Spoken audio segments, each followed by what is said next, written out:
What else are we going to do? I mean, get them off the street, get them out of my neighborhood, make my neighborhood safe again. People living in a Vancouver neighborhood are fed up with drug and crime activity they say is happening near city-owned apartments. People living near Northeast 78th and 4th Plain tell Katu the crime started when the city built transitional housing there several years ago. With no other options, they called Katu. Shelby Slaughter is on your side tonight and has the story.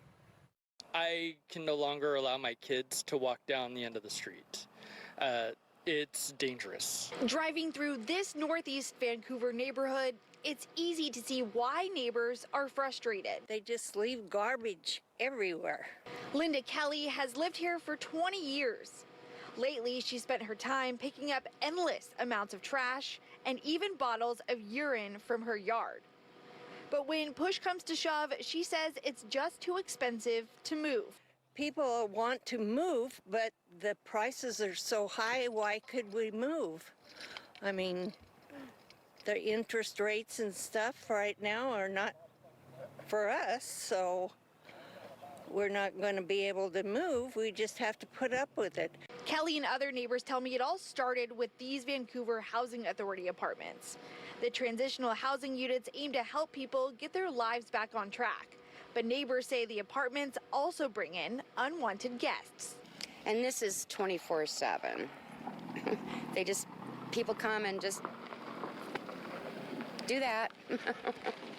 And then park, because they're not residents here.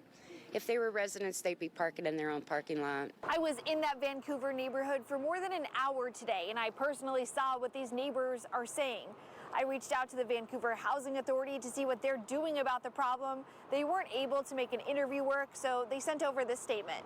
These buildings were designed to provide easy access for tenants from their apartments to outdoor amenities to help people with traumatic past heal.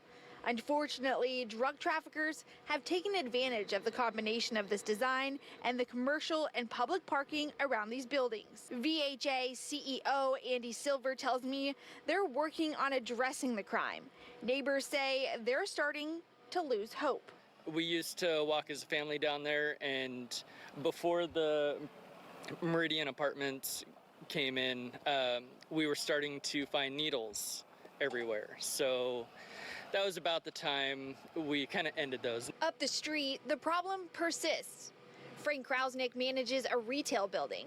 He tells me tenants are moving out because of the crimes. One tenant's going to be moving out because they've been having a lot of challenges, a lot of threats, a lot of people kind of hanging out at the main entrance trying to threaten people. He tells me the trash you see here isn't a daily occurrence, but rather an hourly one. Krausnick shared these pictures from his security cameras. He says it shows just a glimpse of the headache he's dealing with. Reporting in Vancouver, Shelby Slaughter, K2 News.